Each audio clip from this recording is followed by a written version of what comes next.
He walked into the church with questions. He left with a voice echoing in his soul.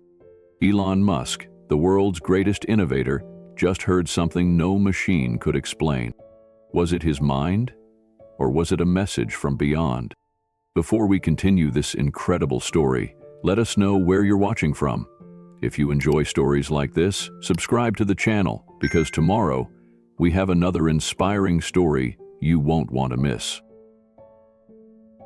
Elon Musk stepped through the heavy oak doors of the old church, the hinges creaking as they opened. The sound echoed into the dim sanctuary like a question hanging in the air. The space was nearly silent, lit only by the soft glow of stained glass windows filtering the fading afternoon light.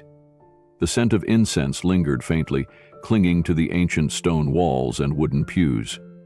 He took a few steps forward, his polished shoes tapping lightly against the floor. Each step seemed louder than it should have been, as though the church itself was listening. He paused near the center aisle, uncertain of what had brought him here. This wasn't his world. No screens, no equations, no plans or blueprints. Just quiet.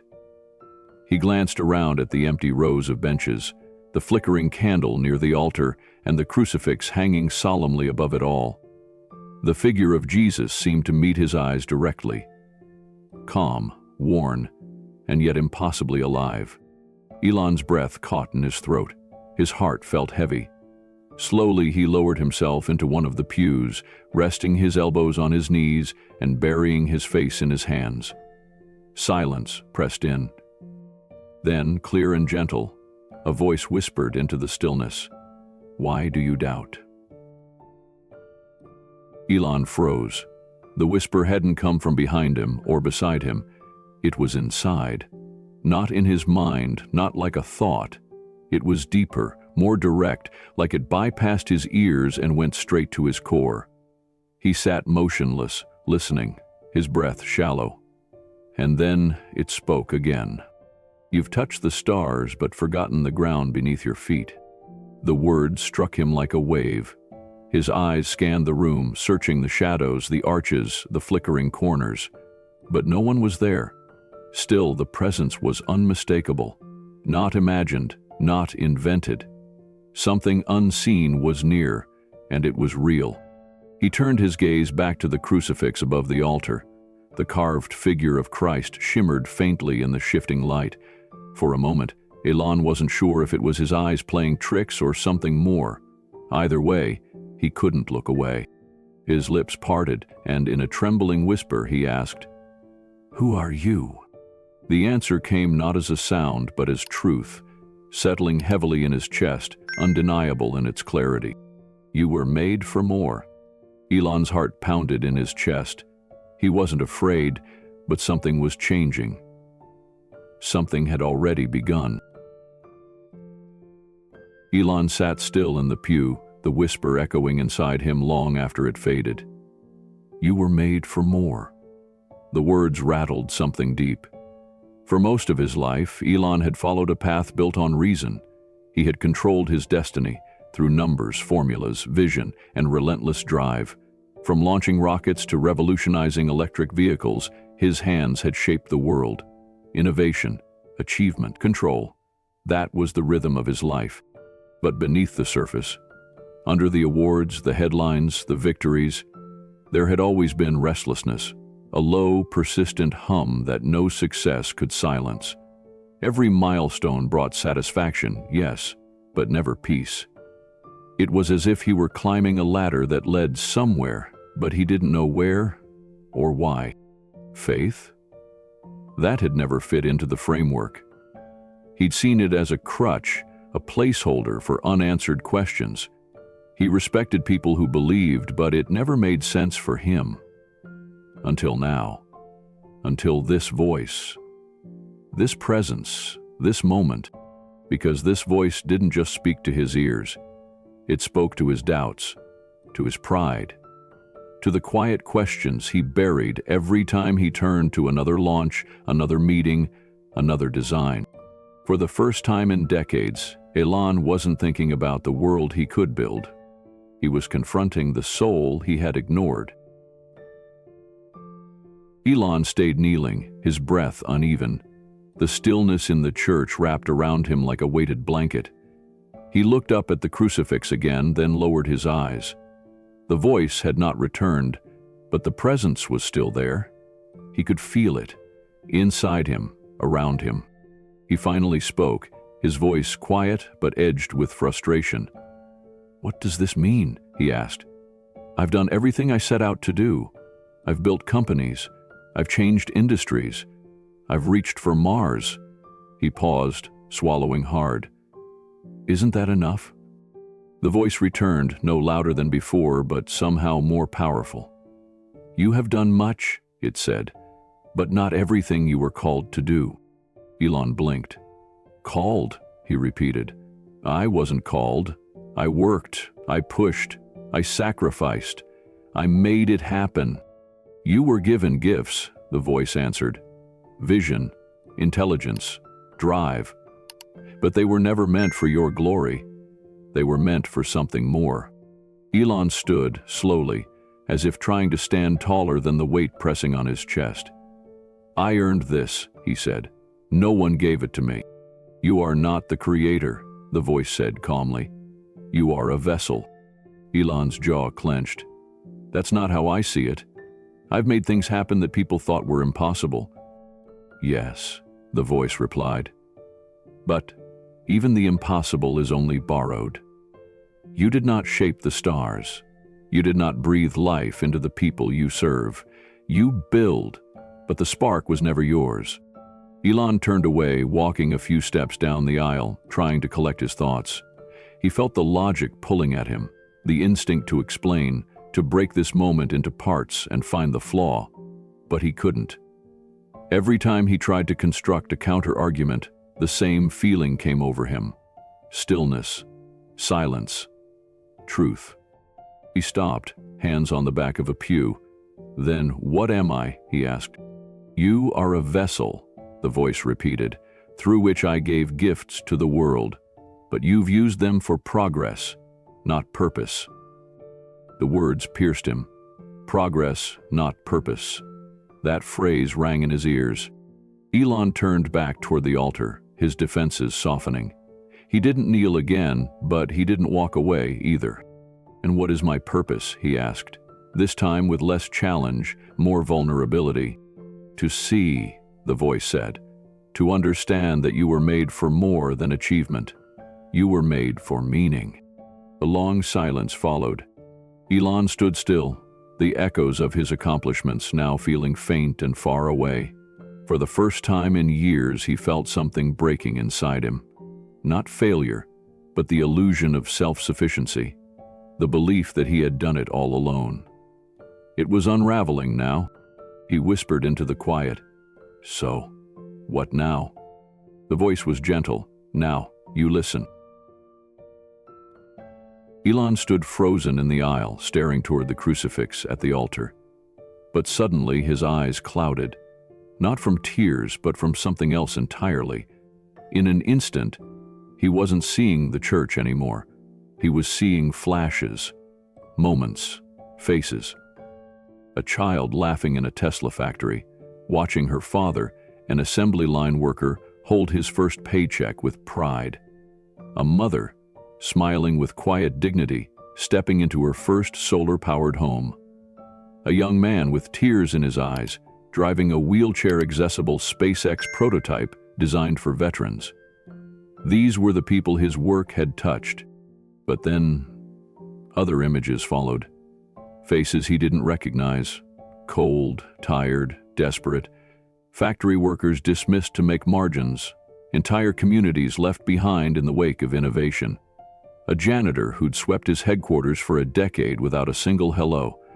Faces of those he hadn't seen. Faces of those he hadn't tried to see.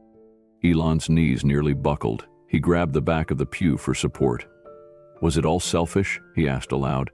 "Was I just feeding my ego?" The voice came again, calm but sobering. "You were given gifts, but they were never just yours." Elon felt like he couldn't breathe. He had always believed he was serving humanity, building, creating, striving for something better. But now, the image of his legacy was being broken down, piece by piece. "I don't know what to do with this," he whispered. "If I've missed the point, what am I supposed to do now?" Silence. He waited. Seconds stretched. Then the voice returned, soft, almost like wind through the rafters. "To see." Elon blinked. "To see?" he echoed. "Yes," the voice said. "To see what you've missed. To see beyond what you've built. To see people.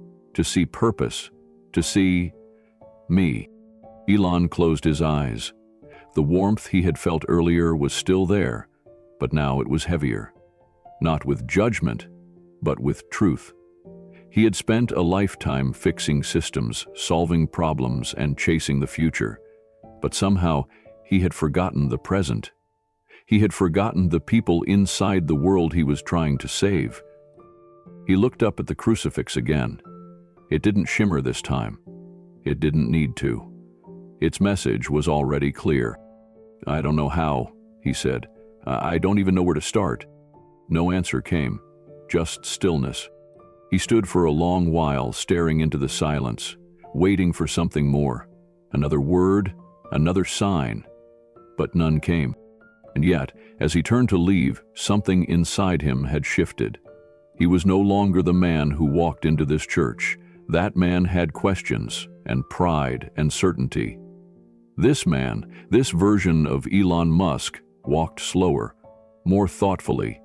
The ache in his chest had softened, but it hadn't vanished. It had only changed shape. He reached the heavy wooden doors and paused. He didn't know what came next. But for the first time, he was okay with not knowing, because now he was starting to see. Back at home, Elon Musk walked through the halls of his house as if he were walking through a museum of someone else's life. The glass walls, the polished marble floors, the endless smart screens and devices. All of it felt strange now. He had spent years designing a world of efficiency and control, but suddenly, it all felt hollow, like a shell, like form without substance.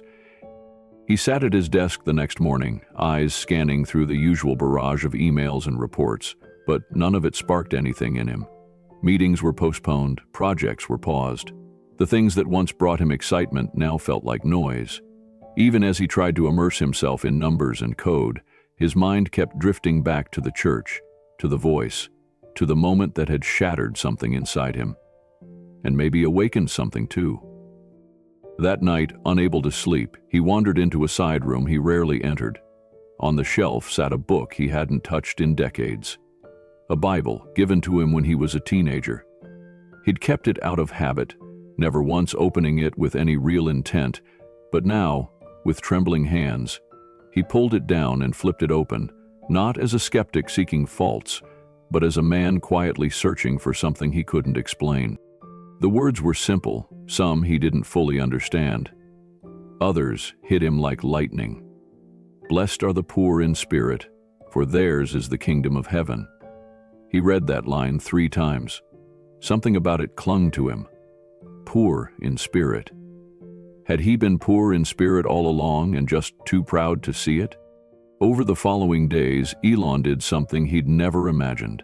He began reaching out. He met with people of faith, pastors, theologians, even scientists who also believed. He sat through long, meandering conversations with no agenda. Some offered answers, others only asked more questions. But every single talk chipped away at the rigid worldview he had spent a lifetime building. With each encounter, his certainty loosened, not his certainty in science or progress, but in his belief that those were the only things that mattered. One evening, long after the world had gone quiet, Elon stepped out onto his balcony and looked up at the stars. The same stars he had studied, chased, and dreamed of touching.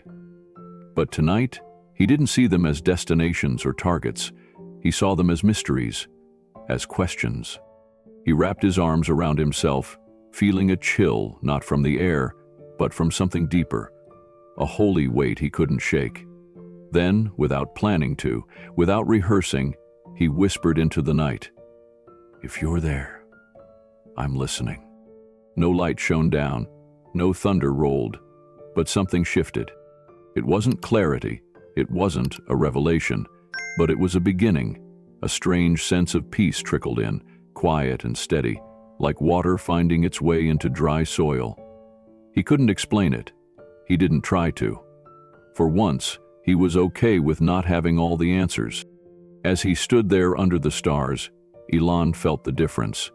He was still a man of science, still a visionary, but now something else was growing in him too, a willingness to wonder, a readiness to receive, a humility that felt like the start of something sacred.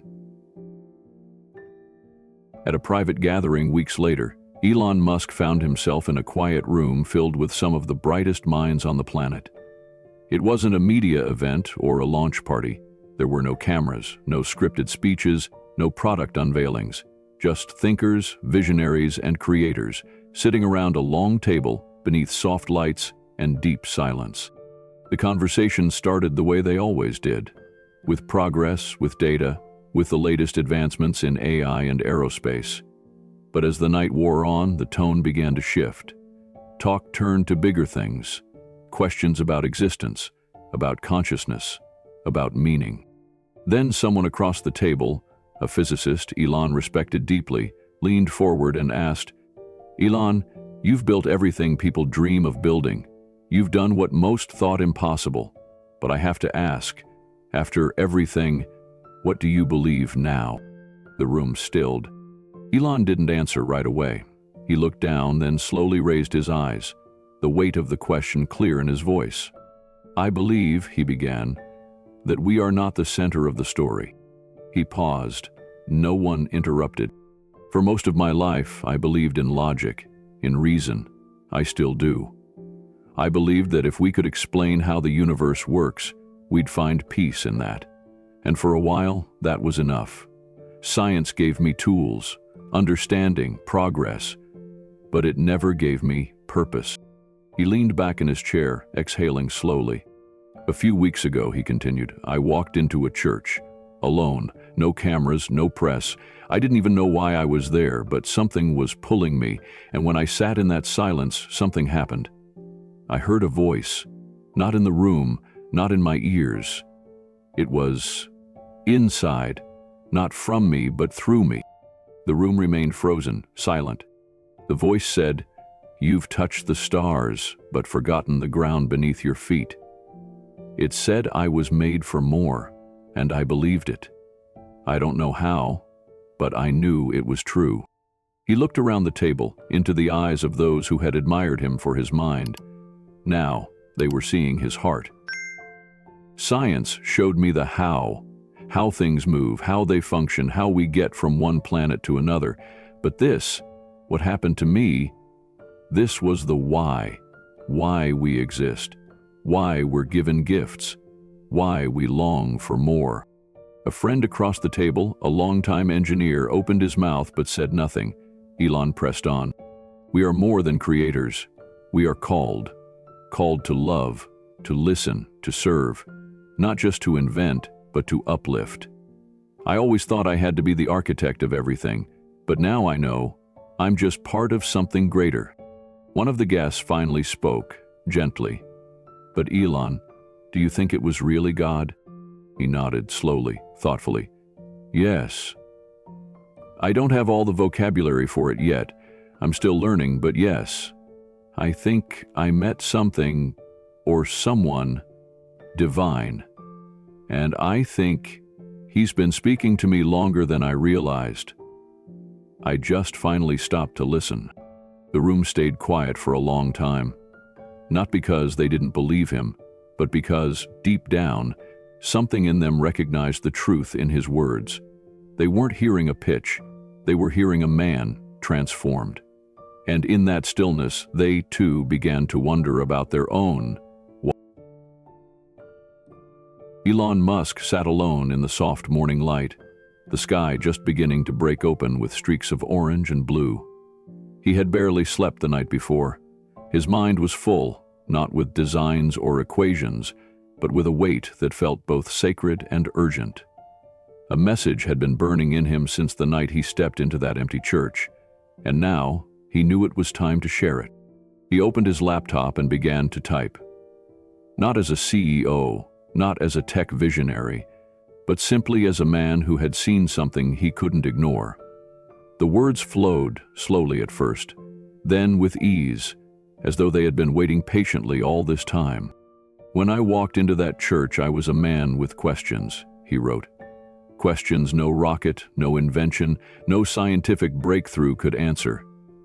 I've spent my life reaching upward, chasing the stars. But that night, something reached back. Something spoke. And I left that place not with answers, but with purpose. He hit post, and then he waited. At first, the response was quiet. A few shares. A few confused comments. Then, a flood. Some mocked him, calling it a publicity stunt or a midlife crisis, but others responded differently. Messages came pouring in, strangers, scientists, skeptics, people of faith. They didn't all agree with him, but they were moved. Not because he had solved some mystery, but because he had dared to share it. The post went viral. Within days, the news outlets picked it up. Interviews were requested, commentary erupted online. Elon declined most of it. He wasn't interested in debates. He wasn't trying to start a movement. He just wanted people to think deeper, to listen to their own inner silence, to seek something higher.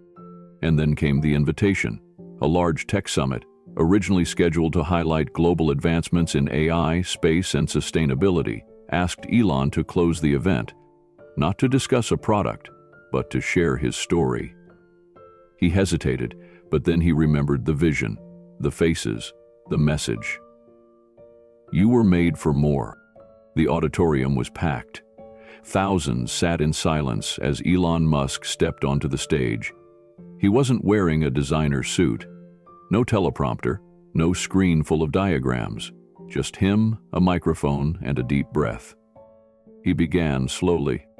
I've spent my entire life building things, he said, trying to understand the universe, trying to solve problems. But I've come to realize there's something greater than understanding. There's purpose.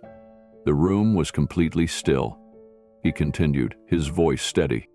I'm not here to argue about religion or convert anyone. I'm here because I heard something. I felt something, and I believe it's meant to be shared.